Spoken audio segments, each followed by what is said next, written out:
அத்தியாயம் 2 ராஜ குடும்பம். பார்த்திபன் கனவு பற்றி நம்ம பார்த்துட்டு இருக்கோம். அதில் அத்தியாயம் 2 ராஜ குடும்பத்தில் என்ன நடக்குது அப்படிங்கிறத பார்க்கலாம். இப்போ பொன்னன் வேகமாக ஓடினான் இல்லையா, அந்த அடையை கூட சாப்பிடாம வேகமாக வந்த தூதரோட ஓடிட்டான். ஏன்னா இதுக்கு மேலே அவனால் அந்த ஆற்றை கடந்து தான் போகணும். அந்த கொள்ளிடம் ஆறு, அந்த காவிரி ஆறுலாம் கடந்து தான் ராஜாவை பார்க்க போகணும். அப்படிங்கிறதுனால குதிரை போகாதுங்கிறதுனால தூதர் பொன்னனுடைய உதவியை கேட்டிருந்தான். பொன்னனும் அவனுடைய அந்த தோணித்துறையில் கட்டி வச்சுருந்த அந்த ஓடத்தை எடுத்துக்கிட்டு போயாச்சு. அந்த பரிசல்னு சொல்லுவோம் இல்லையா, வட்டமாக இருக்குமே, அந்த பரிசலை எடுத்துக்கிட்டு துடுப்பை போட்டு 2 பேரும் போயிட்டாங்க. வள்ளி அதுக்கப்புறம் என்ன பண்ணா, அவளுடைய வேலையெல்லாம் செய்ய ஆரம்பிச்சிட்டா. வேகமாக மாடத்தில் அதாவது வெளியில் ஒரு எருமை மாடு, அதாவது கறவை எருமைன்னு சொல்லுவாங்க, பால் கறக்கிறதுக்கு கறவை எருமை மாடு இருந்தது. அது இருந்தது. அதுக்கப்புறம் அதோட கண்ணுக்குட்டி இருந்தது. அதெல்லாம் பராமரிச்சுட்டு அவளும் போய் குளிச்சுட்டு வாச தெளிச்சு கோலம் போட்டு அடுத்து திருப்பி அடுப்பை மூட்டி அவள் சமைக்க ஆரம்பிச்சிட்டா. அடுத்து பொன்னன் அவனுக்கு சமைச்சு போடுறதுக்குன்ட்டு அதையும் செய்ய ஆரம்பிச்சிட்டா. இருந்தாலும் இவளுக்கு ஒரு படப்படப்பு இருந்துக்கிட்டே இருந்தது. போனானே புருஷங்காரன் இன்னும் வரலையே, அங்கே என்ன ஆச்சுன்னு தெரியலையே, தூதர் எதுக்கு இவ்வளோ வேகமாக வந்தாங்க, இல்லைன்னா இதுக்கு முன்னாடி பொண்ணுன்னு சொல்லிட்டு இருந்தானே போர் கட்டாயமாக வந்துடும் அப்படின்னு சொல்லிட்டு அதற்காக தான் தூதர் வந்திருப்பாங்களா அப்படின்னு சொல்லிட்டு பயங்கர மன உளைச்சல் அவளுக்கு. என்ன பண்ணுறதுனே தெரியல. இப்படி அவள் இந்த பக்கம் குடிசைக்குள்ளே உட்காந்துருக்கும் போதே அதே தோணித்துறையை, அதாவது இந்த குடிசையை நோக்கியே இன்னும் கொஞ்சம் ஆட்கள் வர ஆரம்பித்தாங்க. அது யார் அப்படின்னு பார்த்தீங்கன்னா, ஒரு பல்லக்கு வருது. பல்லக்கை தூக்கிக்கிட்டு ஆஜானுபாகமான ஆட்கள் ஒரு 8 பேர் அந்த பல்லக்கு தூக்கிட்டு வராங்க. ஆனால் பல்லக்குக்குள்ளே யாருமே இல்லை. அதே மாதிரி வெண்ணிற புறவி அப்படின்னு சொன்னாலே அது ராஜாக்கள் போகிறது. அந்த காலத்தில் அவங்க தனி அடையாளமாக அந்த வெள்ளை குதிரை மேலே போவாங்க, அந்த மாதிரி குதிரை. ஆனால் அந்த குதிரை மேலேயும் ஆட்கள் இல்லை. ஆனால் சுற்றி பரிவாரங்களோட ஒரு 20-30 பேர் அந்த குடிசையை நோக்கி வராங்க. அதில் கிட்டத்தட்ட அந்த துணித்துறை அடைஞ்சிடுறாங்க. குடிசை எட்டி பார்க்குற தூரத்தில் இருக்குது. ஒருத்தன் மட்டும் சொல்கிறான், நான் போயிட்டு பொன்னி வீட்டில் நான் போயிட்டு வள்ளி வீட்டில் தண்ணி குடிச்சிட்டு வரேன் அப்படின்னோன்னா, இன்னொருத்தன் சொல்கிறான், காவிரி ஆற்றில் கரை புரண்டு ஓடுது தண்ணி, இந்த தண்ணியை மோந்து குடிப்பியா, அதை விட்டுட்டு வள்ளி வீட்டுக்கு போட நீனு தண்ணி குடிக்கிறதுக்கு அப்படின்னோடனே, இருந்தாலும் வள்ளி கையால் குடிக்கிற மாதிரி இருக்குமா அப்படின்னு சொல்லிட்டு 2 பேர் மட்டும் வள்ளி குடிசையை நோக்கி வராங்க. டக்குன்னு தட்டுறாங்க. தட்டினோன்னே வள்ளி வரா.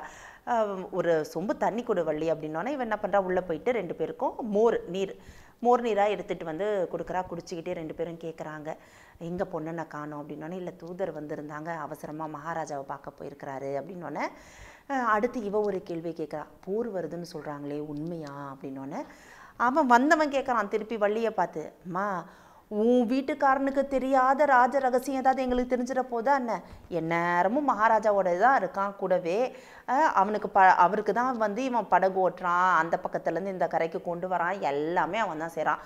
ராஜ குடும்பத்து ரகசியம் ஏதாவது தெரியாதது அவனுக்கு தெரியாததா எங்களுக்கு தெரிஞ்சிடும், நீ தான் ஏதாவது சொல்லணும் அப்படின்ட்டு இவங்க பேசிகிட்டு இருக்கும்போதே தோணித்துறையில் பார்த்தாக்க அங்கே ஒரு பிரம்மாண்டமாக ஒரு படகு வர அந்த ஓசை கேட்குது. திரும்பி பார்க்குறாங்க, புலிக்கொடியோட ஒரு பெரிய படகு வருது.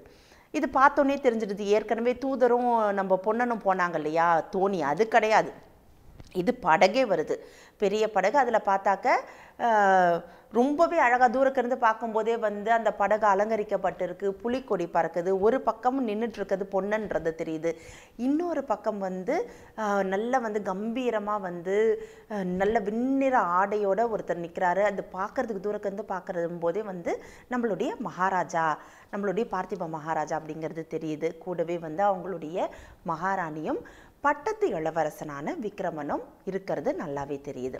இந்த தோணித்துறை கிட்ட படகு வர்றதுக்குள்ளே அவங்கவுங்க, அதாவது தண்ணி குடிக்கிறதுக்கு வள்ளி வீட்டுக்கு வந்தாங்க இல்லையா, அவங்களாம் கடற்கரை நகர்ந்து போயிட்டு அவங்க கூட வந்தவங்களோட சேர்ந்து போய் நின்றுறாங்க 2 பேருமே. வள்ளி மட்டும் குடிசையிலேயே அந்த வாசல்லையே நிற்கிறா. படகு வேகமாக வருது, பொன்னன் இறங்கி நிற்கிறான்.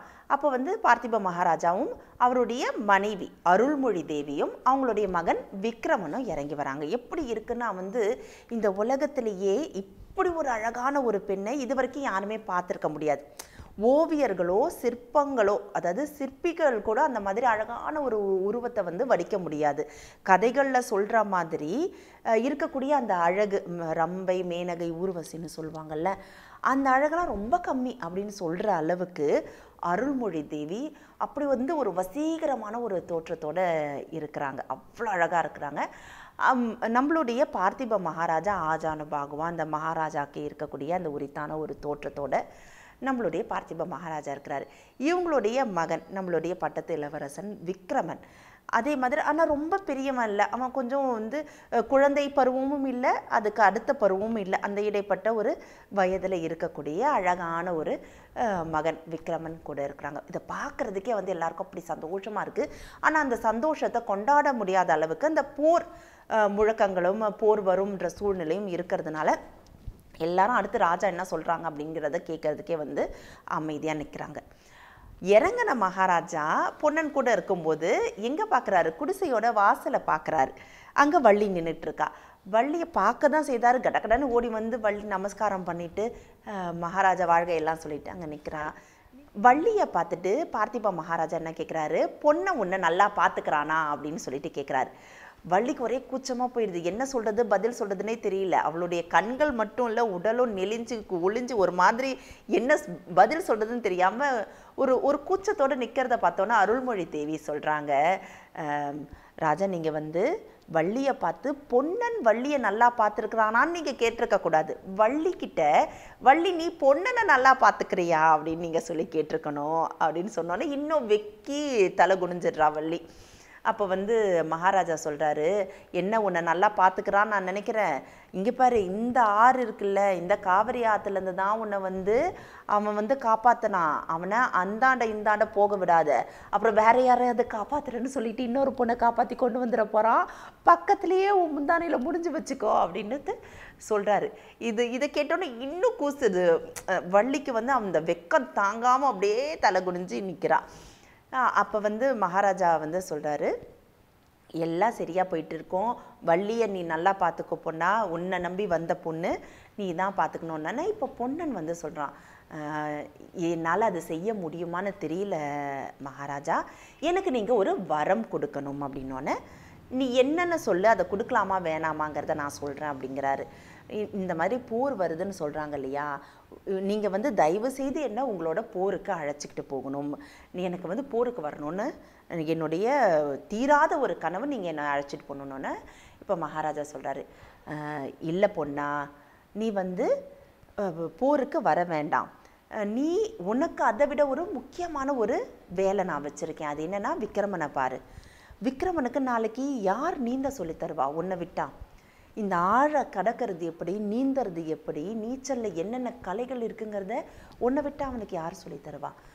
அதுக்கு முழு பொறுப்பு நீ தான். இப்போ நீ போருக்கு வந்துட்டனா விக்ரமனை யார் இந்த விஷயங்கள்லாம் சொல்லித்தருவா, யார் பார்த்துக்குவா? அதனால் நீ போருக்கு வரக்கூடாது. வள்ளியை பார்த்தும் சொல்லிடுறாரு, உன் புருஷனை அந்தாண்ட இந்தாண்ட போக விடாத, அவன் போருக்கெலாம் வர வேண்டாம், அவனுக்கும் உனக்கும் சேர்த்தே இந்த பொறுப்பை கொடுத்துருக்கோம், நீங்கள் 2 பேரும் தான் இதை செய்து முடிக்கணும் அப்படின்னு சொல்லும்போது பொன்னனுடைய கண்களும் வள்ளியுடைய கண்களும் அப்படியே வந்து அழாத குறை அப்படியே கண்கள் அப்படியே நீர் தேங்கி நிற்குது.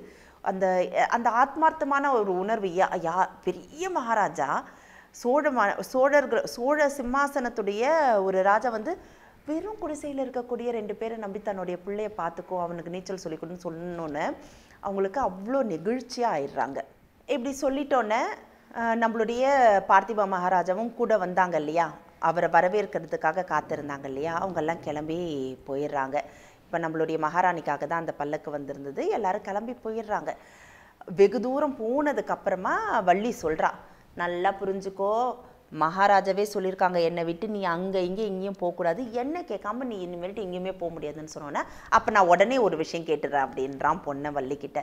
என்ன கேட்க போகிற அப்படின்னோடனே நான் உறையூர் வரைக்கும் போயிட்டு வரேன். எதுக்கு இப்போ உறையூர் போகணும் அப்படின்னோடனே அந்த காலத்தில் வந்து சோழர்களுடைய தலைநகரமாக இருந்தது உறையூர் தான், அதனால் நான் உறையூர் போகணும். இப்போ மகாராஜா அங்கே தான் போகிறாரு, அவர் கிளம்பி அங்கே போய் சேர்றதுக்குள்ளே நான் எதனாச்சும் ஒரு குறுக்கு பாதையை ஏன்னா அவங்க ராஜபாட்டையில் போவாங்க, நான் எதனாச்சும் ஒரு வழி கண்டுபிடிச்சி நான் போயிடுறேன், இல்லை ராஜபாட்டை வழியாகவும் போகலாம், எப்படியாவது நான் போயிடுறேன், எனக்கு அதுக்கு மட்டும் அனுமதி கொடு அப்படின்னு சொல்லிட்டு இருக்கும்போதே பெரிய காலடி சத்தங்கள் கேட்குது. அந்த குதிரைகளுடைய காலடி சத்தங்கள் கேட்கும்போது திடுக்கிட்டு 2 பேருமே திரும்பி பார்க்குறாங்க. அந்த தோணித்துறையை தாண்டி ஒரு 4-5 பேர் போகிறாங்க. அவங்க வந்து எந்த கொடியை ஏந்திக்கிட்டு போகிறாங்கன்னா சிங்கக்கொடி.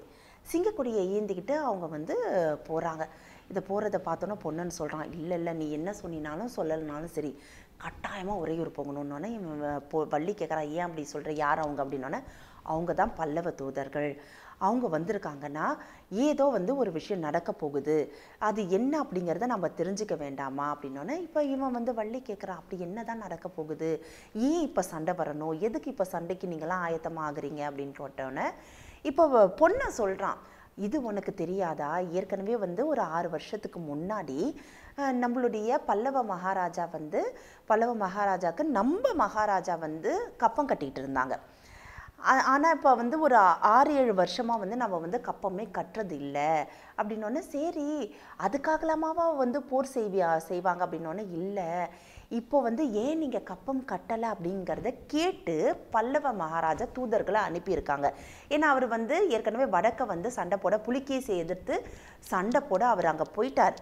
அவர் அங்கே போனதுக்கப்புறமா இங்கே நம்ம மகாராஜா கப்பமே கட்டுறதுக்கு இல்லை, அதுக்கு முகாந்திரம் கேட்கறதுக்காக தான் வந்து இப்போ தூதர்கள் வந்திருக்காங்க. என்ன நடக்குதுங்கிறத எனக்கு தெரிஞ்சுக்கலன்னா எனக்கு மண்டையே வெடிச்சிடும், அதனால நான் உறையூர் போகிறேன் அப்படின்னோடனே வள்ளி அப்படியே ஒரு மாதிரி பார்க்குறா. சரி விடு, நான் மட்டும் தனியாக போகல, நீயும் உறையூருக்கு வா, உங்கள் தாத்தா அங்கே தானே இருக்கிறாரு, அவரையும் பார்த்த மாதிரி ஆச்சு, நானும் உறையூர் போயிட்டு என்ன நடக்குதுங்கிறத தெரிஞ்சுக்கிட்ட மாதிரி ஆயிடுச்சு, வா கிளம்பலான்ட்டு வள்ளியும் பொன்னனும் உடனே அந்த இடத்துலேருந்து கிளம்பிடுறாங்க. இந்த தகவல் உங்களுக்கு பிடிச்சிருந்தா லைக் பண்ணுங்க, உங்க ஃப்ரெண்ட்ஸுக்கு ஷேர் பண்ணுங்க, மறக்காம எங்க சேனலுக்கு சப்ஸ்கிரைப் பண்ணுங்க.